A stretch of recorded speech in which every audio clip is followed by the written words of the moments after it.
Live from Tirana në Top Albania Radio. Drejt për së drejti nga Live from Tirana, nga zemra e Tiranës, e martë, data shënon 23 qershor 2026, 11:10 është ora eksakte në këtë moment, dhe siç u lajmëruam në krye të herës, me ne në studio tashmë është deputete e Partisë Socialiste Romina Kuko, e cila ka mbajtur dhe pozicione të tjera ndër vite në Partinë Socialiste. Mirë se vjen në program. Mirë se u gjej. Faleminderit për ftesën. Si është Partia Socialiste në këto 24 ditë sot? Si kokra e mollës. Do të shajmë për këtë, besoj. Nuk ka rëndësi si është Partia Socialiste, është në krye të punëve, duke vazhduar punët e mira, duke menaxhuar kriza patjetër, po që se la vi. 23 ditë protestë të bën dje dhe sot do të jetë një dita e 24-të. Ju si qeveri në gjithë këto vite qeverisje, pra Partia Socialiste në drejtimin e Shqipërisë, ku populli shqiptar ka besuar që t'i menaxhoj lekët dhe çdo lloj halli tjetër, ju keni nxjerrë ndonjë mësim? Pra, jeni ulur përveç se të merrni me detaje të ndryshme nga kush financohet, nga kush jo, çfarë bëhet gabim, çfarë jo. Pra, jeni ulur ndonjëherë me njëri tjetrin dhe thoni, "Ore, këto protestues në këtë pikë kanë të drejtë dhe mendoj që duhen dëgjuar." Pra, keni bërë ju një analizë? Unë mendoj një që autokritik? Besoj që analizën e ka bërë gjithë secili që në fillim në protestës, si individualisht, ashtu edhe si grup. Patjetër që secili ka pikpyetjet e veta se pse njerëzit ngrihen në protestë, po flas për pjesën e shëndetshme.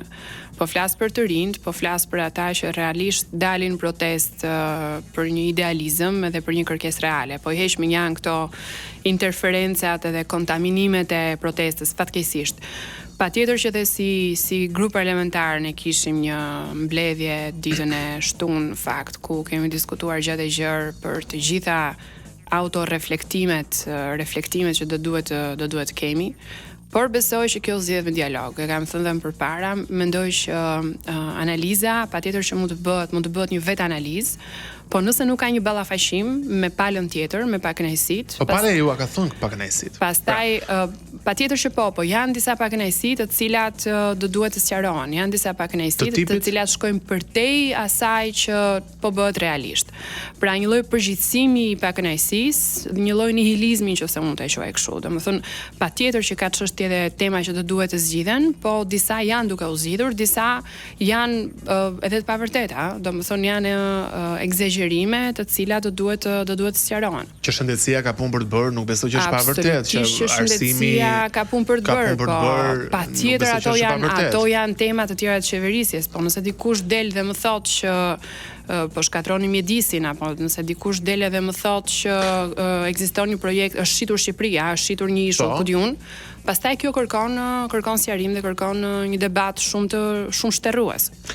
Po ne kemi pasur raste në Shqipëri që është shprehur mjedisi. Pra nuk është çështja, un kam përshtimin që ky popull nuk beson në investimin e një projekti gjigant, pavarësisht që dilet dhe thuhet edhe në Parlamentin Evropian kur Rama ishte aty që duhet të mbrohet mjedisi, ndoshta ky popull nuk beson në këtë narrativ, sepse ne kemi pasur plot raste të ndryshme në Shqipëri ku mjedisi është shkatruar. Po patjetër që në vitet 90 unë mbaj mend që një moment, në vitet 90 unë mbaj mend që mjedisi në Shqipëri, domethënë pyet u pren në mënyrë të pamëshirshme në Korçë, unë mbaj mend të gjitha ato kurorat e bukura të qytetit, të cilat ishin mbjell nga prindrit tan, papritur e pakujtuar u përdorën për dru zjarri, për fat keq. Po nga ana tjetër mos harrojmë që u vënë një moratorium për prerjen e pyjeve para disa vitesh, gjë që na klasifikoi pastaj shumë lart në Ballkan për vendin më të gjelbëruar kur vjen puna për pjesën e pyjeve. U vënë një moratorium për gjuetin, gjë që riktheu speciet të cilat ishin larguar nga Shqipëria. Prandaj po them që është diku në mes. Sigurisht që ka problematika të atyre që janë treguar të papërgjegjshëm në ndërtim dhe në shkatrimin e mjedisit, po nga ana tjetër një qeveri bën atë që bën, vendos rregulla dhe kryen kontrolle mbi të. Mund të themi që kjo që Partia Socialiste po kalon në këto 24 ditë është një nga situatat më të vështira që ka kaluar në këtë vit të qeverisje? Unë mendoj që është një situatë delikate, e cila kërkon një reflektim të thellë. Është një situatë e cila të vendos përballë një realiteti i cili në një farë mënyre dukej sigurisht e i qetë. Dhe shqetësimi im në fakt ka të bëjë më tepër me të rinjt, ka të bëjë më tepër me atë pjesë që aspiron një Shqipëri tjetër dhe që ka të tjera pritshmëri për Shqipërinë. Kështu që mendoj që për Partia Socialiste mund ta shohësh, besoj që gjithë Shqipëria po kalon nëpërmjet një procesi reflektimi të madh. Dhe mund ta shohësh në dy kahe, mund ta shohësh si një vështirësi apo mund ta shohësh edhe si një oportunitet. Mund ta shohësh si një mundësi për të reflektuar dhe një mundësi për të përmirësuar disa gjëra. Ju e njihni shumë mirë psikologjin. Siç njihni mirë edhe politikën, të cilën e bëni dhe zotëroni prej vitesh. Ti vetë ke një shpjegim pa u pozicionuar në rolin e një deputeteve, pa mërzitur ndoshta kolegët e tu, që pse këtij populli erdhi në majtë të hundës? Është nëse më thuaj që një mirë psikologjin, më duhet ta dekonstruktoj pyetjen pastaj. Sepse këtij populli erdhi në majtë të hundës. I ka ardhur në majtë të hundës. Unë mendoj që në radh parë duhet të jemi shumë të qartë çfarë përkufizojmë me popull, sepse njerëzit populli kanë të gjithë ne që dalim në shesh, ne që ankom në rrjete sociale. Ne të liti quajmë qytetar, se fjala popull është pak e keq përdorur. Ne që do të qira në fund të muajit, ne që zblen do një shtëpi. Kjo ne që ndonjëherë do të shkojmë edhe në privat për të bërë ndonjë operacion të shtrenjtë, njerëzit duhet marrin avionin për të ikur për jashtë. Në Shqipëri ka ende emisione bamirësie, pra duhet bën disa emisione bamirësie që një kauzë ndryshme të luftohet, një sëmundje të kurohet jashtë, dikujt i bëhet shtëpia. Nuk dua ta përgjigjsoj fare dhe ta krahasoj edhe me vendet e Europës, po duhet kemi parasysh që gjenerata Z kudo në botë është një nga gjeneratat e të cilat po kalojnë një vështirësi shumë të madhe, sidomos në pjesën ekonomike. Me i fjalë, po ta shikosh në statistika, gjenerata Z është ajo që është më e penalizuara. Edhe gjenerata ime, që jam një millennial, patjetër që është e penalizuar, po ta krahasosh me prindrit tan, të cilët kishin mundësi të kishin një banesë, kishin mundësi të krijonin një jetë të tyre me një kosto shumë të ulët. Sot në këtë ekonominë e madhe kapitaliste që nganjëherë kalon përtej me i fjalë asaj balancës që do duhet të ketë në sistemin kapitalist, ai që vuan është pikërisht qytetari. Pra, sepse sistemi është i tillë që të fut në atë rrotullon ku ti do duhet të mbijetosh. Për këtë nuk dua unë të amnistoj fare absolutisht problematikat që ekzistojnë, sidomos për pjesën e të rinjve. Por mendoj që patjetër që në një qeverisje ka gjithmonë punë për të bërë dhe ka gjithmonë punë më të mirë për të bërë. Ne këtë e dim, çështja është pse i erdhi në majtë të hundës. Shiko, unë nuk e di nëse mund ta quajmë i erdhi në majtë të hundës apo pati një moment ku pakënaqësia u bashkua me një ngjarje shumë konkrete siç ishte ngjarja e Zvërnecit. Patjetër që vjen një moment që kur kushdo shpreh pakënaqësinë e vet, pastaj kemi një shumatore të pakënaqësive, secili për mënyrën e vet, dhe kjo është shumë fisnike, të dalësh të protestosh për shkollimin, për shëndetësinë dhe për tema të tjera, sigurisht është shumë fisnike. Po nga ana tjetër duhet kuptojmë gavim. Sa rrugë të madhe kemi bërë, sa rrugë të gjatë kemi bërë. Unë mbaj mend bile diskutuam bashkë në kohën kur unë kam qenë në shkollë, deri në gjimnaz, shkollat tona ishin pajama. Edhe kishim ca banka kështu drase që të bëjë shtylla kurrizore cop, kështu që duhet ta shohim pak ngavim. Po ku jemi. Ka dhe një gjë, atëherë të paktën e çonin fëmijët të linë në shkollë deri në orarin zyrtar. Sot në Tiranë njerëzit detyrohen të çojnë fëmijët në shkolla private se nuk ta mban më shkolla pas orës 11 se ka një fluks në fakt kjo është duke ndryshuar, sepse ka një program realisht ndryshoi sepse dëgjoj plot nëna të reja që nuk ikin dot në punë sepse në 11 duhet ta marrin nga shkolla. Kjo është shumë e vërtet. Bile unë kur kam qenë në Këshillin Bashkiak të Tiranës, bashkë me kolegët kemi propozuar që programi të bëjmë detyrat në shkollë dhe sidomos ushqimi në shkollë, sidomos për ato familje që nuk e përballojnë të gjithën, të ishte një program i vazhdueshëm. Kështu që jam absolutisht me ju për të pjesë. Me që më përmendë Bashkinë Tiranë. Unë besoj në rregullat e gazetarisë, të shkruar dhe të pashkruar, gazetari duhet të jetë neutral. Por kam një parim timi që me drejtuesit, me politikanë, deputet nuk duhet të jetë neutral. Besoj që ju bën mirë dhe juve, madje kërkesa llogarisë duhet të jetë shumë e lartë. Dua t'ju tregoj një video që e kam bërë mbrëm për ta postuar në story, po pastaj nuk e postova, më ndihmo pak Mario, sepse thash do fillojnë komente. Shije pak këtë, ma fut pak full screen Mario.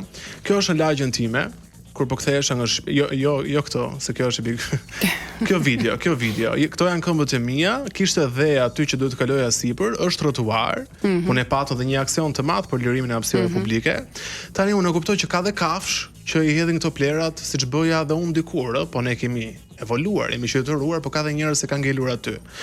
Tani, ne shohim në profilin kryeministit ton një video që poston disa plera të mbetura në bulevard. Që s'është etike as ajo. Mbaroje shishën, nëse s'ka kosh, futën në çantë diku tjetër. Pse nuk pastrohen koshat në Tiranë? Shiko, varet se s'dua ta justifikoj fare tash se un jam një ndër ata që kam jo alergji, po një inat shumë të madh ndaj papastërtisë. Duke filluar që nga komshiu që ta lë atë qesen te dera vet për 2 ditë, gjë që se tolerojmë, bile kemi bërë një kështu jalancë mes komshinjve që mos ndodh kjo gjë me ata që guxojnë, si me ata që përdorin koshat e plerave të qytetarëve, si bizneset që përdorin koshat e plerave të qytetarëve dhe i bëjnë lagjet pastaj të pajetueshme, pra nuk janë qytetarët, por nganjëherë bizneset që shfrytëzojnë këto kosha, ndërkohë që ligji i detyron të kenë koshat e tyre të veçantë, si ata pastaj që bëjnë këtë bataren, bile mua më shqetëson syt. Po pastaj duhet parë në çfarë ore është marrë ajo dhe kur është orari i pastrimit të Tiranës. Patjetër që ka rëndësi ora për mua si qytetar të mos kem ku të kaloj. Jo, absolutisht kjo është e papranueshme në radh parë njerëz, sepse është pastërtia e qytetit është një çështje që i takon të gjithëve. Të gjithëve, nga nuk është një çështje që i takon as administrimit në mënyrë ekskluzive dhe as qytetarit nga ana tjetër. Kështu që absolutisht ky është një lloj shqetësimi, po thash edhe një herë duhet jemi të gjithë të përgjegjshëm.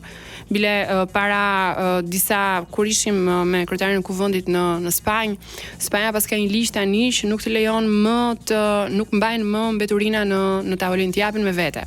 Pse? Sepse bizneset nuk duan më të kenë të bëjnë me pjesën e mbetjeve etj. Unë personalisht jam për rregulla strikte, siç ka disa vende të botës se nuk të lejojnë as të pish sigare në parqe. Tash Ronaldo do të tregoj një histori në vitin 98. Vitin e lavdishëm në 88. Unë kam qenë me prindrit e mi në Gjermani për të takuar disa të afërm tan pas shumë vitesh.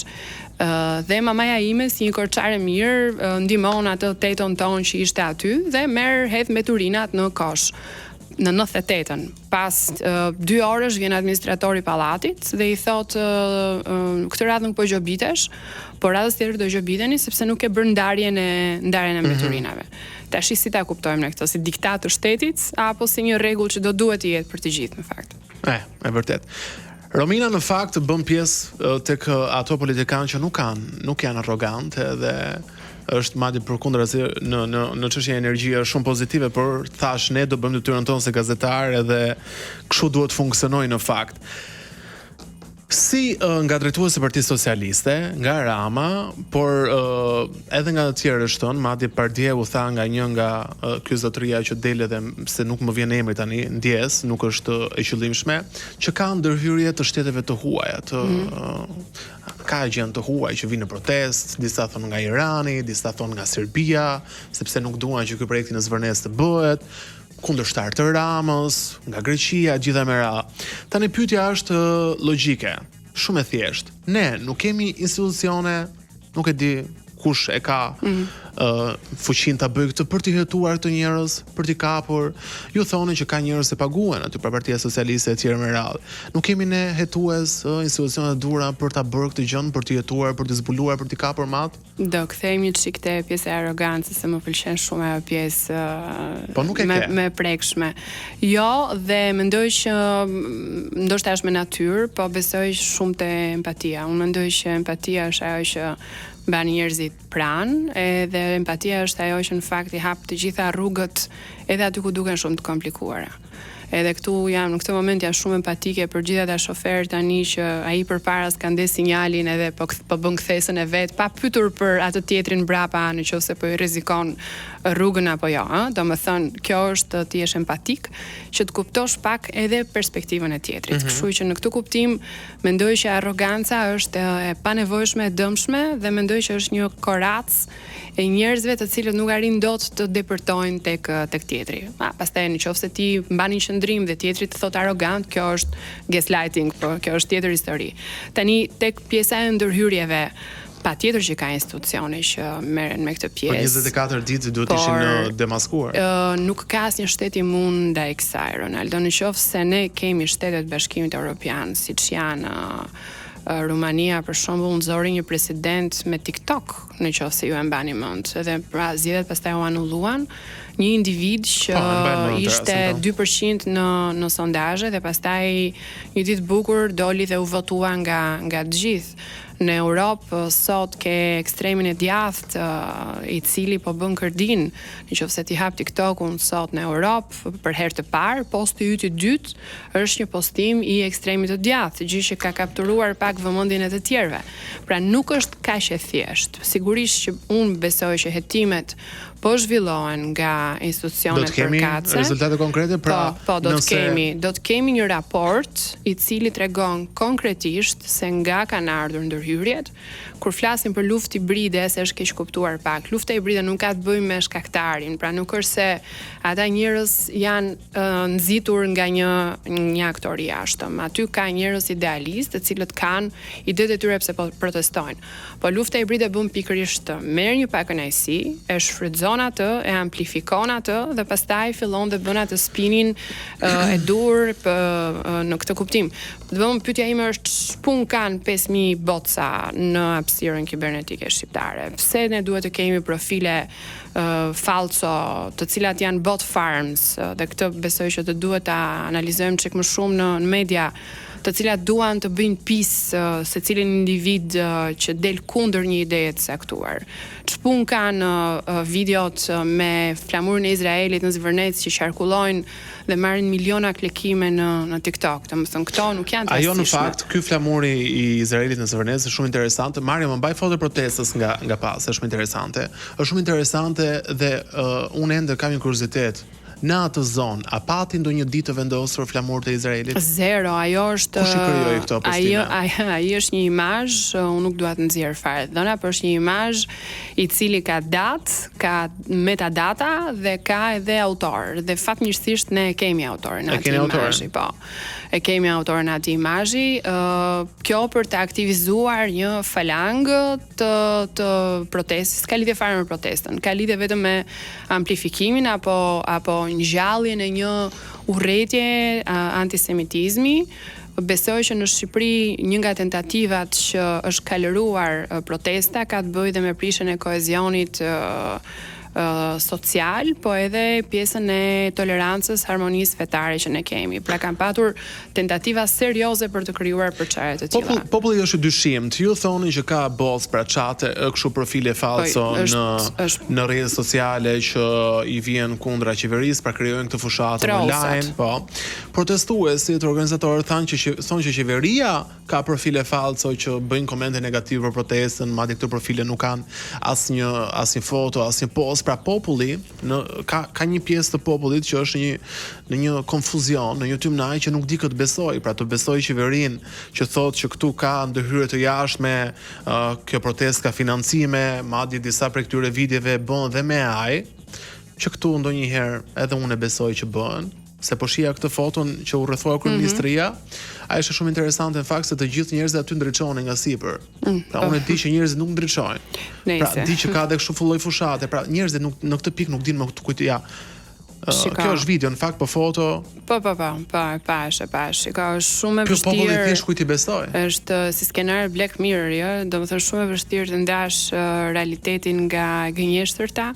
Jemi fiks në kohët e George Orwell, ai ka një libër fantastik on truth, në fakt, mbi të vërtetën, ku e analizon këtë gjë, ose ta themi kështu popullor çfarë është një shprehje e vjetër që thot partizanët ishin veshur si partizanë që t'i merrnim si gjerman, që do thotë që ka një konfuzion shumë të madh rreth kush bën çfarë. Është absurde të mendosh që qeveria ka profile falso për t'u marrë me bocat, nuk ka? Sepse po më duket shpenzim energjie I pa nevojshëm, sepse puna e një qeverie, një grupi parlamentar është të dalë të mbajë pozicione zyrtare. Unë patjetër që një konferencë për shtyp në orën 12 drekës nga një institucion është shumë I fortë se sa një profil falso aty me 1.3k followers, të cilët janë gjithashtu falso, që dalin dhe komentojnë mbi diçka për të bërë spin opinionin.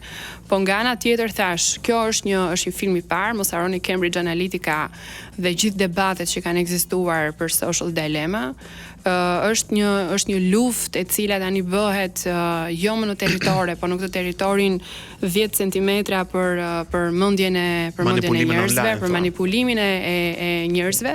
E rëndësishme është që kjo të mos devijojë dhe të mos destabilizoj kohezionin, sepse të gjitha këto që po shohim janë tentativa, nuk po flas për protestën, po flas për ata që e spinin, janë tentativa për të prishur kohezionin dhe për të krijuar ndasi mes shqiptarëve. Do të ikim urgjentisht në publicitet, por përpara se do e harroj si pyetje pastaj, në këtë mbledhjen të shtunës së Kishit u bë një video shumë virale që pothuajse gjithë PS-ja dukej e mërzitur, e trishtuar, sikur u interpretua dhe sikur kishte ardhur fundi, nuk dinin më çfarë të bënin në portretin e tyre. Tani ishte editimi që u bë ashtu apo ishit vërtet aq të mërzitur? Po si ta ha mendja aty për shembull, nëse ne të dy tash jemi këtu duke diskutuar dhe dikush vë një muzikë të caktuar, do t'i japi një konotacion tjetër, kështu që është pjesë e ngjyrimeve. Tani ajo është një mbledhje serioze. Unë nuk di që njerëzit do duhet të jenë duke qeshur vesh më vesh apo të hedhin valle në një zyrë, në një takim ku diskutohet politika, ku diskutohet protesta, ku diskutohen gjërat. Kështu që jam kurioze si do t'ingëllonte me një melodi tjetër ndryshe nga ajo funebrea që kishim vënë. Po si ja vlen, pra nuk ja vlen, se pastaj bie që je duke luajtur në fushën e të tjerëve. Po luan, kryenisht po luan mjaftoshin influencerat, por do t'ikim urgjentisht në reklama edhe rikthehemi shpejt në program. Vazhdojmë të jemi në studio për gjithë ju që sapo keni ndezur radion me Romina Kuko, deputete e Partisë Socialiste, për të diskutuar për këto 23 ditë, sot është 24-ta, po korrekt jam, e protestës të qytetare shqiptare, besoj ndoshta më e madhe në historinë e Shqipërisë, por që siç thuhet nga anëtarët e Partisë Socialiste ka ndërhyrje të ndryshme, por kjo mbetet thuhet nga anëtarët e Partisë Socialiste kjo. Po, thuhet edhe nga të tjerë, por kjo mbetet absolutisht në përgjegjësinë, mendoj unë, totale të shtetit për të demaskuar dhe për të nxjerrë me emra konkret që të qartësohemi edhe ne. Më ndihmoni me video mbulim pa audio, se kemi parë të Ramos që editon disa prej influencerave shqiptar. Thjesht për ta pasuruar, po besoj jo, e mbajmë vetëm në wall, Mario. Domethënë, si të duket ty, si deputete, kjo lufta shumë interesante, virtuale, influencer versus Rama, ose Rama versus influencer? Po, më duket luftë më tepër se më duket si luftë virtuale. Më duket mirroring, pasqyrë. Domethënë, kur ti do që të arish ta bësh tjetrin të kuptojë se çfarë është duke bërë, i ngre pasqyrën përpara që të shoh veten. Edhe një farë krahasimi për njerëzit që dakord më tashi ke zgjedhur një qeveri legjitime për të marrë disa vendime të caktuara. Edhe kur vjen puna pastaj kredibiliteti, se shiko, ti s'du fare të futem në temat e influencerave, absolutisht jo, se s'është tema ime, por kur ke një bazë ndjekësish, je opinion bërës dhe kjo vjen me një përgjegjësi shumë të madhe apo jo. Domethënë, në momentin që ti arrin të krijosh një bazë ndjekësish, ke edhe një përgjegjësi që të kuptosh që fjala jote ka një peshë të caktuar, ka një rëndësi të caktuar. Që do thotë që në qoftë se ti bëhesh pa dashje në një temë apo në një konflikt i cili mund të shkaktojë, si më thon, prishje të kohezionit, pastaj ke edhe një lloj përgjegjësie apo jo. Domethënë, populli thotë, Romina, mund të drejtojmë, Romina. Patjetër. Populli thotë që ore, po mirë, Ramës këtu i ngeli pra kësaj qeverie, këtu i merret të merret me Dejan, me Rizartën, me të djalin tjetër që është kolegu Tovel Banjos, ky me syze. është kolegu jon. Pra, këtu i ngeli kësaj qeverie të merret me këto influencer, pra këto që kanë problemi i këtij populli, apo është mënyrë PR-i për të zhvendosur vëmendjen? Çfarë është gjitha kjo? S'është ama mënyrë PR-i për të zhvendosur vëmendjen, është për të adresuar atë që kanë qenë më zë lartët kur vjen puna për protestën. Disa prej tyre me një të drejtë absolutisht madhe, pa diskutim, disa të tjerë pastaj e kanë kthyer dhe tani ne do bëjmë dakord këtu bashkë që një pjesë nuk është se janë shumë të atashuar të protesta, por thjesht janë duke miel protestën për aty ka të gjitha llojet. Pra, domethënë unë kam në Instagramin tim. Unë besoj eksakt. Por nuk besoj që ky duhet të jetë halli i kësaj qeverie. Nuk është halli i qeverisë, sepse nga ana tjetër qeveria nuk merret në mbledhjen e qeverisë me as me influencerat edhe as me këtë pjesë tjetër, por patjetër që në komunikimin publik edhe kjo çështje do duhet të adresohet. Në dijenin tuaj, në këto hetimet që shteti po bën, siç po bën për autorsinë e fotos me AI, me flamurin e Izraelit në Zvërnec. Keni dieni nëse ka personazh publik të paguar në protest? Nuk mund ta them këtë. S'mund ta them këtë dhe nuk guxoj ta them, sepse nga ana tjetër le të zbresim pak prap në nivelin e empatisë. Unë mendoj që të gjithë janë shqiptarë, të gjithë kanë arsyet e tyre sepse dalin dhe të protestojnë aty. Nuk mendoj që do duhet kemi një qasje policore ndaj atyre që shprehin mendimin e tyre. Fjala e lirë është fjala e lirë, opinioni është opinion, por nga ana tjetër. Po nëse personazh publik ka njerëz që paguhen? Në ç'kuptim? Po, nga këto që ju thoni, ka ndërhyrje të huaj, pra, nga Irani, nga Shiko, nuk ka nevojë që të ketë personazhe publik shqiptar të paguar për të çuar përpara këtyre narrativet. Mjaftojnë videot me AI në TikTok për ta çuar përpara. Po thash, ta lëm jashtë këtë pjesën e hetimit apo ku diun të shigjetimit të këtyre. Po, jo, hetimi është i rëndësishëm që ne ta dimë pse ndodhi kjo protesta. Sigurisht, patjetër. Tani nuk është e rrallë që disa personazhe që dalin dhe japin opinion, jo influencerat, nuk po flas fare për brezin e ri. Kanë historik të caktuar, po prapa ajo ngelet në suazën e provës. Në deri në momentin që nuk ka një provë të fortë, nuk mund të dalësh të flasësh, se për fat keq këtu në Shqipëri është bërë edhe norm tani që del njëri akuzon tjetrin dhe akuza kthehet në realitet. Akuza nuk është asgjë, është thjesht një akuzë. Qartë. Në këto vite protestat e Partisë Demokratike treguan që nuk e rrëzuan kryeministin Rama. Protesta aktuale deri tani nuk e ka rrëzuar ende. Nëse edhe kjo nuk e rrezon këtë qeveri të kryeministit Rama, mund të vi për shembull rrëzimi nga vetë PS-ja. Se kemi pas edhe kështu mërzitje të kjo rrëzim, domethënë. Po ku di mund të bëhet bashkë Spiropali me Mariana Koçekun, Neo Malsoren. Mos përmendim emrat, shiko. Po mund të krijojë një parti ato dhe në fund të ditës siç ndodhi në Britani. Rrëzimin thonë za për largimin e një qeverie e vendos kutia e votimit. Domethënë këto revolucionet nuk kanë bërë hajër as gjikundi. Edhe aq më tepër që një qeveri është normë ndërkombëtare kjo. Kalova në konspiracion dhe fantazi tani dhe themore po sikur Spiropali me Koçekun. Po mos përmendim emra se kemi fare me kishte pasur dhe debat dje, s'është dhënë lajme apo s'është e vërtetë? Po jo, më ishte janë këto spinet e clickbaiteve që marrin, shiko, Richelieu, Kardinali Richelieu ka thënë diçka, ka thënë më jepni 6 rreshta çfarë do të shkruar nga dikush dhe unë jam i gatshëm që ta var atë me këto 6 rreshta. Ndjes, kështu që secili lexon këndin e vet, unë mbaj përgjegjësi për atë që kam thënë dhe kam folur për një parim, se si e interpreton kushdo pastaj është problemi vet. Se lajmi i publikuar te Jeta o shef, fliste për një përplasje mes jush dhe Spiropalit. Nuk i kam parë dhe nuk e di se si nxjerrin këto lajme me një fjalë. Megjithatë unë dje kam botuar një editorial lidhur me arsyet sepse ne nuk duhet të verbohemi për të kërkuar përmbysje totale. Argumenti ishte që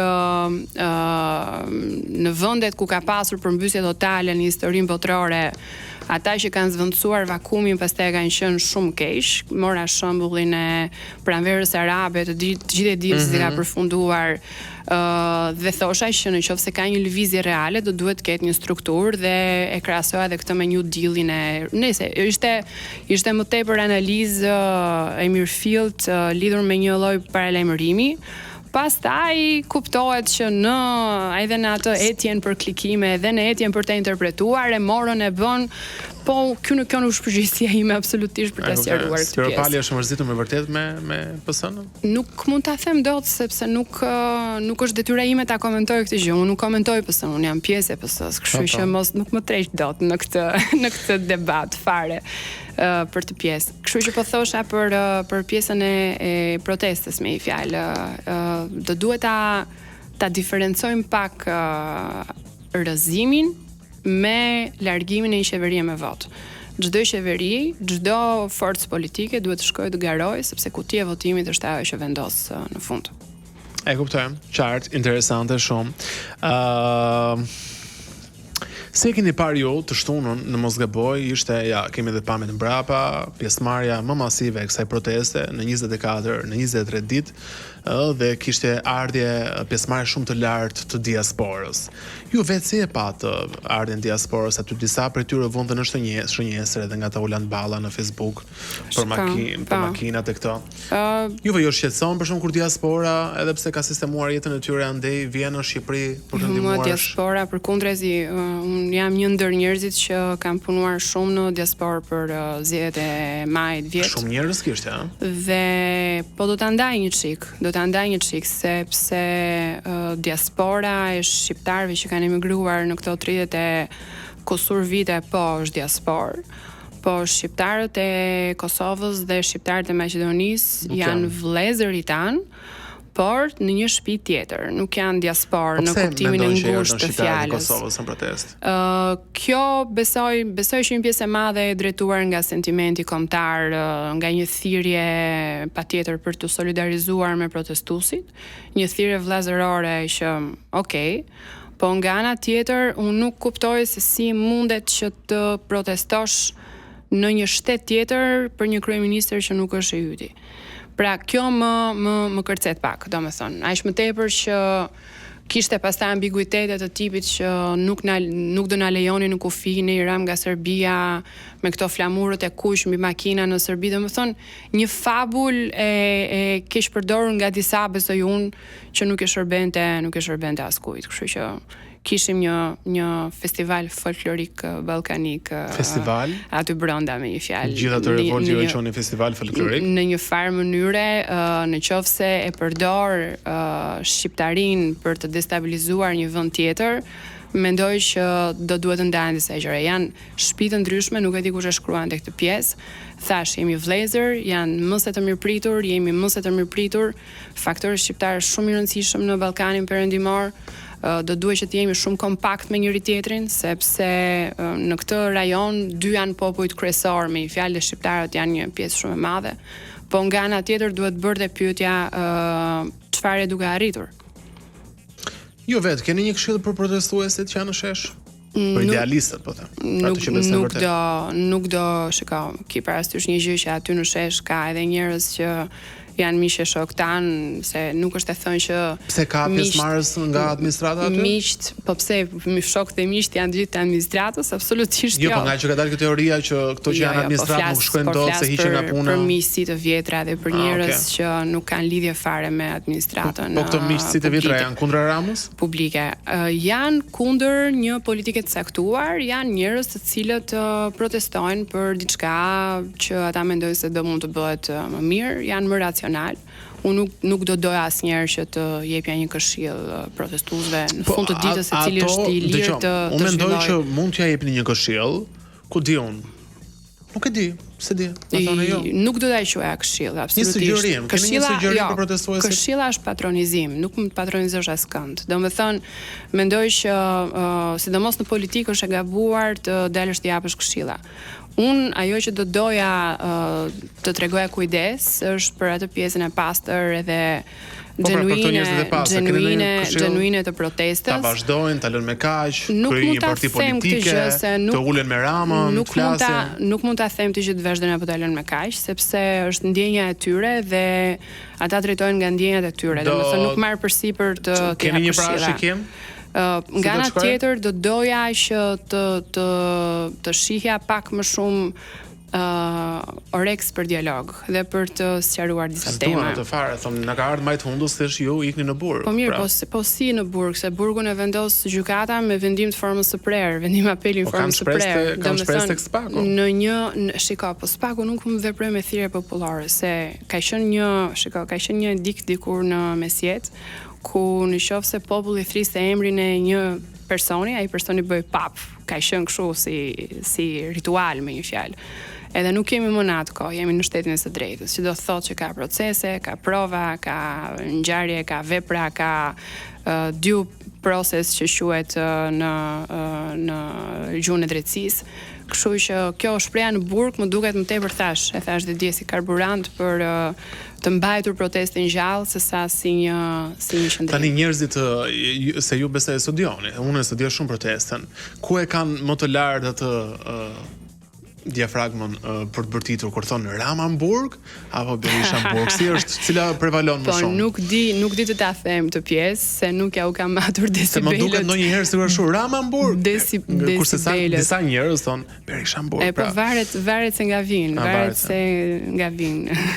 politikisht. A është mërzitur Rama? Po pse më pyet mua për të pjesë? Po tani nuk e kam fatin ta kem. Besoj që nuk e di, e lexua sot mëngjes, ka shkruar një letër të gjatë. Po, një protestuese. Shumë empatike. Edhe ai ishte kthyer, kishte thënë zoti kryeminist, ju e dini hallet e mia, pas më keni kuptuar. Shumë empatike. Po prandaj po them dialogu është i rëndësishëm. Gjithsesi, unë uroj shumë që sido që të shkoj kjo protestë. Uroj shumë dhe këtë them në kulmin e empatisë, në kulmin e njerëzilëkut që në 3 vite të mbetura të Partisë Socialiste, nëse do vazhdojë të mbajë pushtetin, nëse nuk ndodh një rotacion politik, zgjedhjet e parakoshme, të jetë pak më empatike. Se ndonjëherë mendoj, jo vetëm në politik, po edhe këtu në televizion, edhe diku tjetër, pra pushteti i gjatë ndonjëherë të de. Ti mendon që se thua, po ky popull kur s'ngrihet për zëvendësministren, kryeministren, kur s'ngrihet për kryetaren e bashkisë, kur s'ngrihet për këtë. Pra thua ky popull duroka, po ja që vikër ka një moment që kur i përdhunohet dinjiteti, që merresh zvarr, sado gjërat të mira mund t'i kenë të tjera, thon po një sekondë vëlla se Shiko, uroj këtë, e kam tërësisht miqësore. Unë jam një ndër ata njerëz që dhe kjo nuk ka të bëj, më ndjes më ndërprer, nuk ka të bëj me ju, ju nuk përfaqësoni gjithë pushtetin, as gjithë Partinë Socialiste. Jo, jam një ndër ata njerëz që mendoj që gjithmonë duhet të hyjmë në këpucët e tjetrit për të kuptuar se si e ka hallin. Dhe gjithmonë unë jam përpjekur që njerëzve të paktën ti përgjigjem, të vrapoj për problemin e tyre etj. Po është nga ana tjetër kërkohet një lloj reflektimi nga të gjitha palët, mendoj unë, dhe jam shumë besim plot në fakt që do ketë një reflektim, edhe që do pasqyrohet edhe në qeverisje. Po nga ana tjetër, edhe me njëri tjetrin do duhet të jemi një çik më të kuptueshëm. Absolutisht. Se Ronaldo edhe gjua e urrëties që ka dominuar këto kohë me një fjalë, ka qenë e tmerrshme. Ti mund mos biesh dakord me mua për 1 milion arsye.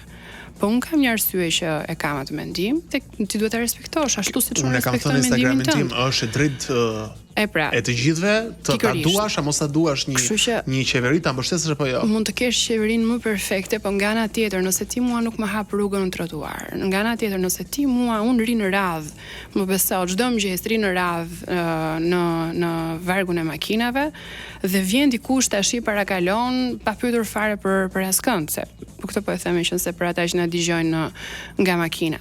E përmendë atë, domethënë ti je në autostradë, tjetri bën një hyrje pa të lajmëruar se po kthehet nga një anë apo nga një anë tjetër, të rrezikon. Pra të kapa këto shembuj e të tjera, ti përpiqesh të jesh sa më i rregullt me mbetjet, ai tjetri ta mbush koshin dhe ti hedh edhe jashtë koshit. Me fjalë janë ca gjëra që do duhet edhe ne ti shikojmë pak te njëri tjetri. Dëgjoj, kam vetëm 1 minutë, 30 sekonda akoma madje, po do ta bëj edhe këtë pyetje. Ja, ka pasur shumë postime për këto kamerat, për këto që quhen patronazhistë që rrin sipër ministrive aty, që dalin fotografojnë njerëzit, to kamerat inteligjente që lëvizin, për çfarë janë ato? Se di fare çfarë janë këto kamerat inteligjente, kush e ka thënë këtë? Po çfarë kamerash janë aty që lëvizin kështu majtas djathtas? Ku ti unë aty të gjithë protestuesit janë me celular në dorë, domethënë çfarë kamera po flasim? Nuk ka kushdo aty, po më fal, të gjithë janë me celular në dorë, dhe ku e dim ne tani që njëri është duke fotografuar.